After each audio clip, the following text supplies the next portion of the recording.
जोहार सभी को। तो आज हम लोग जो है आखिरी वीडियो में कुछ एग्जाम्पल्स देखे थे और आज हम लोग हैं ट्रिग्नोमेट्री का जो है एक्सरसाइज 8.1 जो है पूरा कंप्लीट वीडियो हर एक क्वेश्चन को जो है इसी वीडियो में सॉल्व करेंगे। ठीक है, तो अपना कंसंट्रेशन और कॉपी पेन लेके बैठिए। अगर आपको समझ में आता है तो उसको नोट डाउन करते जाइए, है ना, और समझ में नहीं आता है तो फिर से उसको रिव्यू कीजिए। ठीक है, ताकि आपको चीज़ें अच्छे समझ में आ जाए और मैं कोशिश करूंगा कि हर एक चीज़ आपको समझ में आते हुए जाए और आप उसको नोट डाउन करते हुए जाए। ठीक है, तो चलिए हम चलते हैं पहले क्वेश्चन की ओर।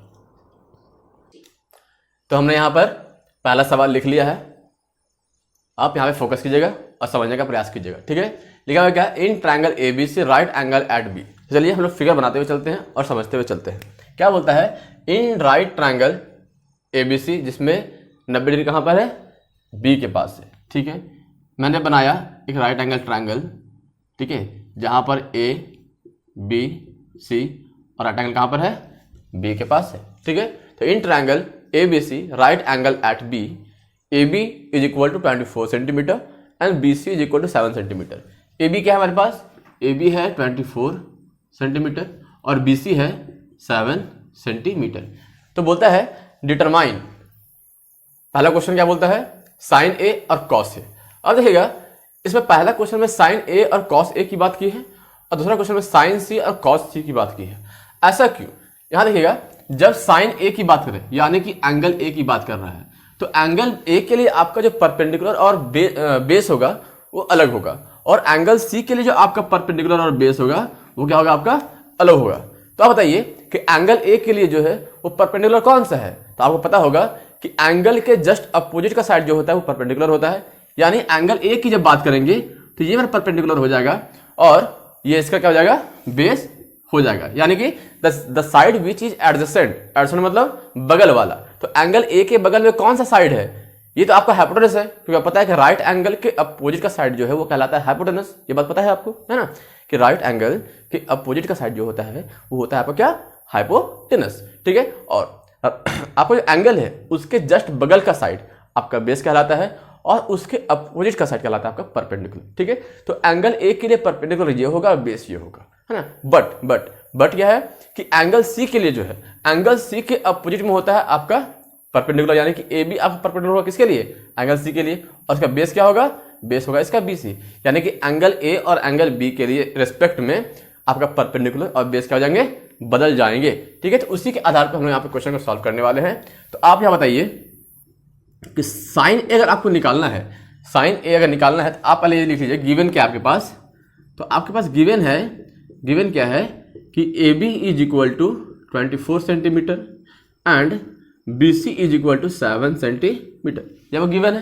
ठीक है, और एंगल B क्या है आपके पास, 90 डिग्री है ना। तो four angle A, four angle A, angle A के लिए जो है साइन A क्या हो जाएगा, फोर एंगल A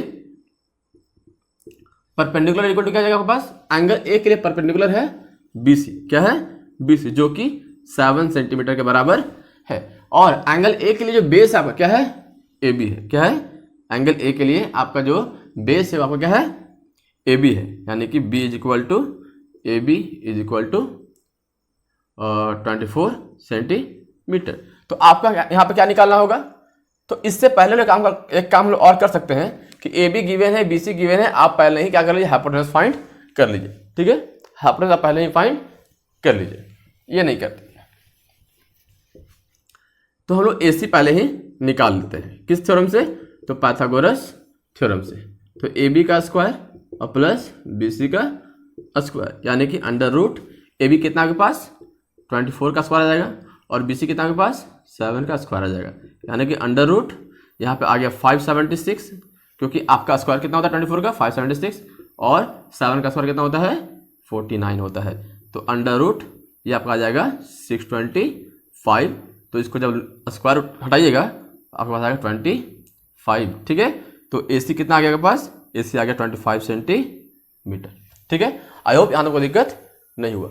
अब निकाले हम लोग क्या, साइन ऑफ एंगल A और sine of angle cos of angle A। ठीक है, तो यहाँ निकालिए, देयरफॉर नाउ लिखिए, नाउ साइन ऑफ A क्या हो जाएगा पास, साइन ऑफ एंगल ए जो होगा वो क्या होगा आपके पास, तो ए के लिए परपेंडिकुलर है बीसी, कौन है, बीसी, और बेस कौन है आपका, सॉरी साइन निकालना है ना, तो परपेंडिकुलर अपॉन हाइपोटेनस, यानी कि यहाँ का पी, यहाँ क्या है एच है, तो साइन ए क्या हो गया, BC upon AC, BC upon AC. तो बीसी कितना के पास आ गया, बीसी आ गया 7 सेंटीमीटर, और एसी कितना के पास है, एसी हम लोगों ने आप निकाला है 25। तो आपका आ गया साइन ऑफ एंगल ए। फिर निकालना है आपको क्या, कॉस ऑफ एंगल ए। तो इस एंगल के लिए कॉस ऑफ एंगल निकालना है, तो ये बेस अपॉन हाइपोटेनस, यानी कि A B upon A C. A B कितना के पास है 24, और ए सी कितना है 25। ये निकल के आएगा आपका कॉस ऑफ एंगल ए, ठीक है। तो ये आपका 1 नंबर बन गया। अब आते हैं 2 नंबर में। 2 में क्या बोला आपको फाइंड करने के लिए, साइन सी एंड कॉस सी। तो अब ये साइन सी फाइंड करना है, तो इस एंगल की बात की जा रही है, इसके लिए परपेंडिकुलर कौन है, ये वाला है, यानी ये आपका बन जाएगा परपेंडिकुलर, और ये बन जाएगा आपका क्या, बेस, हाइपोटेनस वही रहेगा, है ना। तो साइन ऑफ एंगल सी, तो साइन ऑफ एंगल सी बात किया है, तो क्या sine C perpendicular upon hypotenuse, यानी कि A B upon A C, A B upon A C. A B कितना के पास है 24 है, और ए सी कितना है 25, ये आपका 25 है ना। और उसी प्रकार से निकालेंगे हम लोग क्या, cos C, cos of angle C is equal to, इसके लिए कॉस बी अपॉन एच, यानी कि 7 अपॉन 25, तो आ जाएगा बी सी अपॉन ए सी, यानी कि 7 अपॉन 25। इस प्रकार से हम लोगों ने पहला क्वेश्चन सॉल्व कर लिया, ठीक है। आई होप आपको यहाँ पर समझ में आ गया होगा, ठीक है। आपको यहाँ ध्यान ये देना है कि अगर एंगल चेंज करता है तो एंगल के हिसाब से उसका परपेंडिकुलर और बेस क्या हो जाता है, बदल जाता है। एंगल सी के लिए जो है इसके अपोजिट का साइड परपेंडिकुलर आएगा, और बगल का साइड यानी जो एडजेसेंट में है वो आपका बेस कहलाएगा। लेकिन एंगल ए के लिए जो है इसके अपोजिट में ये वाला आपका परपेंडिकुलर कहलाएगा, और बगल वाला बेस कहलाएगा। इस कंसेप्ट का ध्यान रखिएगा और क्वेश्चन को सॉल्व करिएगा। अब चलते हैं अगले क्वेश्चन की ओर। तो मैंने यहाँ पर सेकंड नंबर क्वेश्चन लिख लिया है, जो क्या कर रहा है, सो देखिए लिखा हुआ है इन फिगर 8.3, ये आपका एक्सरसाइज नंबर में लिखा हुआ है 8.3, लेकिन मैंने उसका फिगर यहाँ पे बना लिया है, ठीक है। तो in figure find tan p, figure में कुछ वैल्यू दिया गया है, जैसे पी क्यू का लेन दिया हुआ है 12 और पी आर का लेन दिया हुआ है 13, ठीक है। तो आपको फाइंड करने बोलता है कि tan p minus cot r कितना होगा। बहुत ही आसान क्वेश्चन है, बट आपको ध्यान देना है कि यहाँ पर एंगल p की बात की है और एंगल r की बात की है, तो उसके हिसाब से परपेंडिकुलर बेस बदल जाना है, ठीक है। तो यहाँ देखिएगा क्या लिखा हुआ है सॉल्यूशन में, क्या होगा सॉल्यूशन में, तो tan p के पहले आप फाइंड कर लीजिए। तो tan p क्या होगा, तो tan p बात करिए इस एंगल की बात की जा रही है ना। तो tan p इस एंगल के लिए परपेंडिकुलर ये होगा और बेस ये होगा। तो उससे पहले आपको क्या करना पड़ेगा, ये फाइंड करने से पहले आपको फाइंड करना पड़ेगा कि क्यू आर का लेंथ कितना है। तो चलिए क्यू आर का लेंथ पहले फाइंड करते हैं पाइथागोरस थ्योरम से, ठीक है। गिवन है क्या है फ्रॉम फिगर, गिवन है P Q is equal to 12 centimetre और P R is equal to 13 centimetre. तो आप फाइंड कर लीजिए क्या, क्यू आर, क्या होगा क्यू आर, तो लगाएंगे हम लोग क्या पाइथागोरस थ्योरम। तो आपके पास आएगा क्या क्यू आर का लेंथ, तो हाइपोटेनस का स्क्वायर माइनस इसका स्क्वायर आएगा, यानी कि पी आर का स्क्वायर माइनस पी क्यू का स्क्वायर, पी आर का स्क्वायर माइनस पी क्यू का स्क्वायर। तो अंडर रूट पी आर कितना के पास है 13 का स्क्वायर, पी क्यू कितना के पास है 12 का स्क्वायर, यानी कि अंडर रूट 169। 13 का स्क्वायर कितना होता है 169 होता है, और 12 का स्क्वायर कितना होता है, तो 12 का स्क्वायर होता है 144 होता है, ठीक है। तो ये आगे कितना आपके पास 25, ये आपका कितना गया 25 हटाने के बाद, तो आंसर कितना आएगा आपके पास 5, यानी कि क्यू आर भी आपका फाइंड हो गया। पी क्यू दिया था, पी आर दिया था, क्यू आर फाइंड किया बाई पाइथागोरस थ्योरम। ये आपका क्या है पाइथागोरस थ्योरम है, ठीक है। तो आपको प्यार मिल गया, क्यू आर मिल गया, क्या मिल गया आपके पास, क्यू आर मिल गया कितना 5 सेंटीमीटर, ठीक है। इतना करने के बाद हम लोग क्या करेंगे tan p और cot r का वैल्यू फाइंड करेंगे।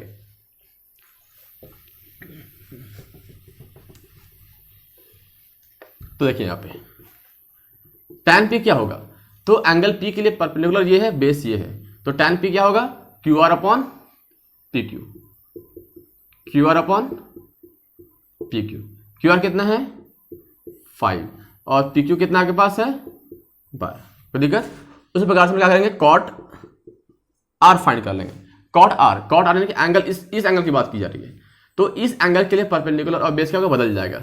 ये हो जाएगा परपेंडिकुलर, ये हो जाएगा बेस। क्यों कि एंगल के जस्ट अपोजिट को बोलते हैं परपेंडिकुलर और एंगल के एडजेसेंट साइड को बोलते हैं हम लोग बेस। ठीक है, तो अगर एंगल आर की बात की जा रही है, इसके लिए परपेंडिकुलर कौन है, पी क्यू है, और बेस कौन है, क्यू आर है। और यह फॉर्मूला क्या होता है आपका कॉट थीटा का, तो कॉट थीटा फॉर्मूला होता है base upon perpendicular, base upon perpendicular, यानी कि Q R upon P Q. Q R कितना हमारे पास है 5 है और पी क्यू कितना हमारे पास है 12 है। अब फाइंड क्या करना है, tan p minus cot R. तो चलिए सॉल्व तो हो ही चुका है लगभग। तो tan p minus cot R is equal to 5/12 minus 5/12, दोनों कट जाएगा, यानी कि 5/12 में 5/12 गया तो 0 बच गया। यहाँ पे क्या हो गया, आंसर हो गया अल्टीमेटली। ठीक है, ये बहुत ही आसान सवाल था, आई होप आपको समझ में आया होगा, है ना। अब लोग मूव करते हैं अगले सवाल की ओर। तो मैंने क्वेश्चन नंबर 3 जो है एक्सरसाइज 8.1 का लिख लिया है, जो कि बहुत ही आसान क्वेश्चन है और ऐसा पैटर्न का सवाल जो है मैंने एग्जाम्पल में बताया है, जो कि पिछले वीडियो में था। ठीक है, तो हम लोग अब इस क्वेश्चन को सॉल्व करने वाले। बहुत ही आसान क्वेश्चन है, आप सॉल्व कर सकते थे, बट फिर भी अगर आप यहाँ देख रहे हैं तो इसको भी एक बार देख लीजिए। क्या बोलता है, sine of angle A is equal to 3/4। क्या बोलता है सॉल्यूशन में, क्या हो जाएगा हमारे पास, दिया हुआ है क्या आपके पास, साइन ऑफ एंगल ए दिया हुआ है, यानी कि साइन ए का वैल्यू दिया हुआ है 3/4, है ना। तो आप ये यहाँ पे क्या है, इस फॉर्म में है, p/h के फॉर्म में, क्योंकि आपको पता है साइन थीटा जो होता है p/h होता है ना। तो साइन ऑफ एंगल ए जो है p/h आ गया। ठीक है, तो आप लेट कर लीजिएगा, let p is equal to 3x and h equal to 4x। चूंकि ये रेशियो में था तो रेशियो को वैल्यू चेंज करने के लिए हम क्या करते हैं, एक वेरिएबल से मल्टीप्लाई करते हैं, वो भी ऊपर वाले में भी और नीचे वाले में भी। तो p पता चल गया, h पता चल गया, परपेंडिकुलर पता है, हाइट हाइपोटेनस पता है। अब फाइंड करना पड़ेगा, बेस फाइंड करना पड़ेगा। तो बेस को फाइंड करने के लिए हम इस्तेमाल करेंगे पाइथागोरस थ्योरम, जो कि बहुत ही आसान है। ठीक है, तो बाय पाइथागोरस थ्योरम क्या हो जाएगा आपके पास, base is equal to under root hypotenuse का स्क्वायर माइनस परपेंडिकुलर का स्क्वायर, यानी कि अंडर रूट हाइपोटेनस कितना 4x का होल स्क्वायर, बेस कितना 3x का होल स्क्वायर। ठीक है, तो आपके पास आ जाएगा अंडर रूट, ये आएगा 16x का स्क्वायर माइनस 9x का स्क्वायर, यानी कि अंडर रूट 16 में 9 गया कितना बचेगा, 16 में गया तो 7x का स्क्वायर, यानी कि अंडर रूट 7x। ठीक है, तो इस प्रकार मैंने क्या किया है, बेस को फाइंड कर लिया है। ठीक है, अब आपको क्या फाइंड करना है, cos a and tan a, cos a and tan a कैसे फाइंड करेंगे।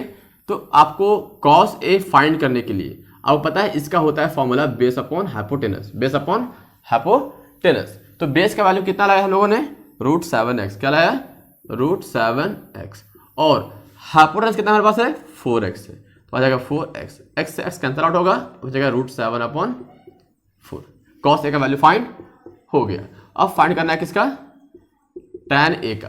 तो tan a के लिए क्या करते हैं, आपको पता है कि tan a जो होता है वो आपका होता है sin a upon cos a के बराबर। क्या होता है, tan a होता है sin a upon cos a, या फिर इसके लिए आप इस्तेमाल कर सकते हैं क्या, कि tan a जो होता है वो होता है p अपॉन b, डायरेक्टली इस्तेमाल कर सकते हैं। तो p कितना के पास है 3x है, कितना है 3x, और b कितना आपके पास है, तो b आपके पास है √7x, कितना है √7x, x से कट जाएगा, आएगा कितना आपके पास आएगा √3/√7, है ना। बट आप इसका इस्तेमाल कर सकते हैं tan a equal to sin a upon cos a का, ये भी एक फॉर्मूला है ना। तो sin a का वैल्यू कितना लाया आप लोगों ने, तो sin a का वैल्यू दिया 3/4, और cos a का वैल्यू आपने यहाँ निकाला √7/4, 4 से 4 कट जाएगा, आएगा कितना 3/√7। ये जो वैल्यू है, ये जो वैल्यू दोनों क्या है, सेम है। आप इस प्रकार से निकाले या फिर इस प्रकार से निकाले, दोनों में क्या बात सेम है, दोनों में आपको मार्क्स मिलेगा। ठीक है, आई होप ये भी आपको समझ में आया होगा, जो कि बहुत इजी क्वेश्चन था। अब हम मूव करते हैं अगले सवाल की ओर। ओके, मैंने यहाँ पे क्वेश्चन नंबर 4 लिख लिया है। ठीक है, चलिए हम इसको समझते हैं। ये भी बहुत ही आसान क्वेश्चन है, एकदम बिल्कुल प्रीवियस क्वेश्चन की तरह ही है। ठीक है, बहुत ही आसान क्वेश्चन है। तो सोच रहे होंगे सर आसान है तो क्यों बता रहे हैं तो कंप्लीट कर दे रहे हैं, है ना।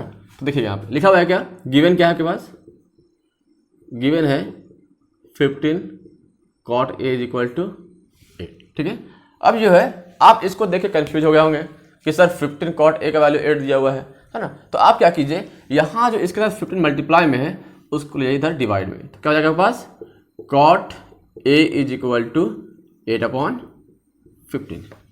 ठीक है। अब आपको पता है कि cot a का जो वैल्यू यानी cot थीटा का जो वैल्यू होता है वो क्या होता है आपके पास b/p, यही होता है। तो आप यहाँ लेट कर लीजिएगा, let b is equal to 8x and p is equal to 15x।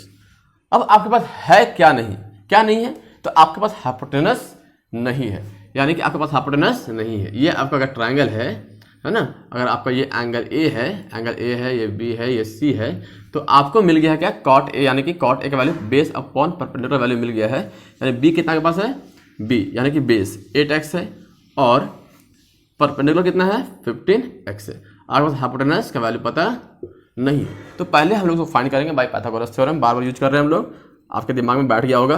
Bye Pythagoras theorem hypotenuse is equal to under root perpendicular का स्क्वायर प्लस बेस का स्क्वायर। ठीक है, तो परपेंडिकुलर कितना आपके पास है, तो 15 है, तो 15x का होल स्क्वायर, और बेस कितना है, तो 8x है, तो 8x का होल स्क्वायर। ठीक है, तो आगे आपके पास कितना 15 का स्क्वायर होता है 225x का स्क्वायर, और 8 का स्क्वायर होता है 64, यानी कि 64x का स्क्वायर।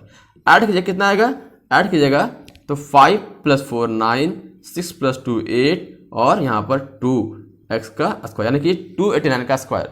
ठीक है, 289x का स्क्वायर।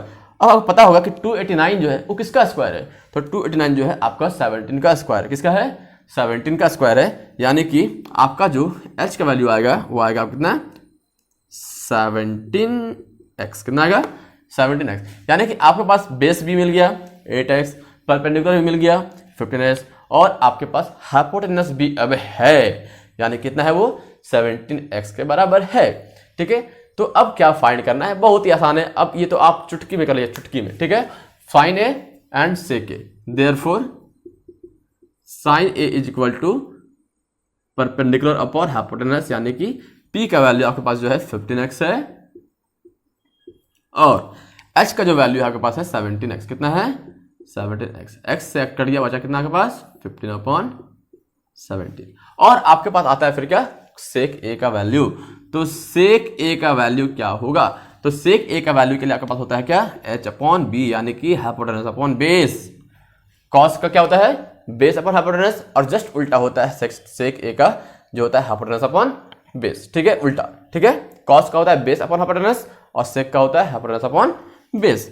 ठीक है, तो सेक a का वैल्यू आ गया h/b, h का वैल्यू आपके पास है 17x, और बेस का वैल्यू आपके पास है 8x, यानी कि आ जाएगा यहाँ पे 8x, x से x कट जाएगा, बचेगा 17/8।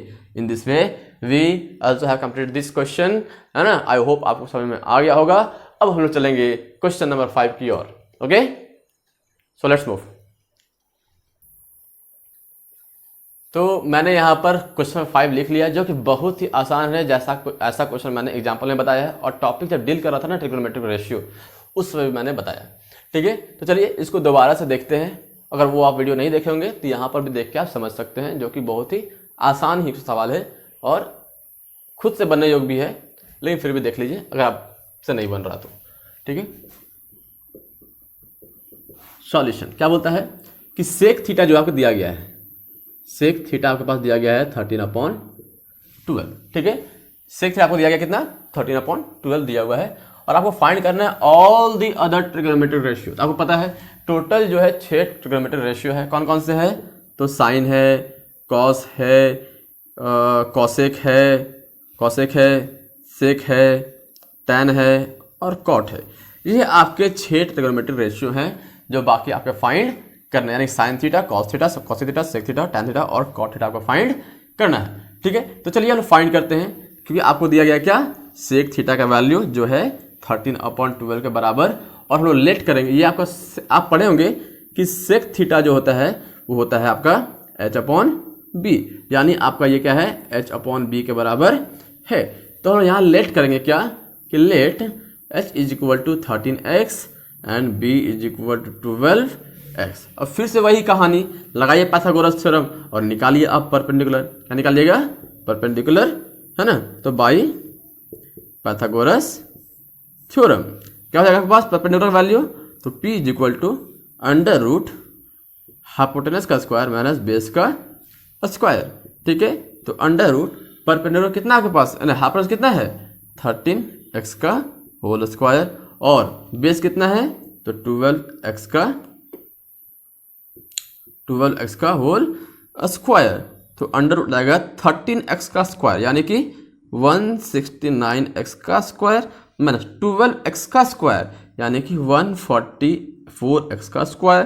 तो आ जाएगा 69x का स्क्वायर, 169x का स्क्वायर में से अगर 144x का स्क्वायर जाता है तो बचता है कितना आप ही बताइए 25x का स्क्वायर और फिर आपके पास आ जाएगा 5x। क्या आएगा अल्टीमेटली 5x, यानी परपेंडिकुलर भी आपके पास आ गया किसके बराबर 5x के बराबर आ गया। जब आपका परपेंडिकुलर 5x के बराबर आ गया, now you can find all the trigonometric ratio, है ना। बाकी भी आप फाइंड कर सकते हैं। कैसे फाइंड कर सकते हैं, तो देखिए यहाँ पे लिखा हुआ है साइन थीटा, आपको पता है कि होता है P/H, यानी P कितना है, P यहाँ से देखिए 5 लेकर आए हैं आप तो 5x, H कितना है 13 लिखा हुआ है यानी कि 13x, x gets cancel out और बचेगा आपके पास 5/13।